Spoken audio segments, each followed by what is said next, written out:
Kaixo eta ongetorri jakindunera. Gaur, esperimento bat ikusiko dugu.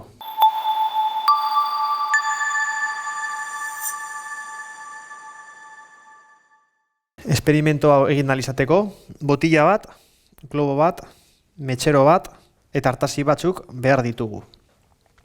Ikusten duzuenez, pertsonak nola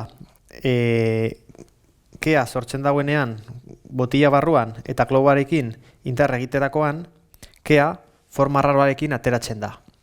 Hau zergatik gertatzen da, goazen arbelera. Bideoan ikusi duguna, azkenean efektu hau da. Nola, hemen barruan kea dugu, eta globoa tiratzerakoan eta askatzerakoan arotxoak izango balitz bezala sortzen die. Hau azkenean sortzen da, ze hemen dugun haizea, marruskadura handiago duenez, abiadura txiki hau da. Hemen erdian marruskadura ez dugunez, oso txikia denez marruskadura, haizea zuzenean ateratzen da, eta zulo bat egiten digu, hau da, kean zehar. Beraz, efektua honegatik gertatzen da.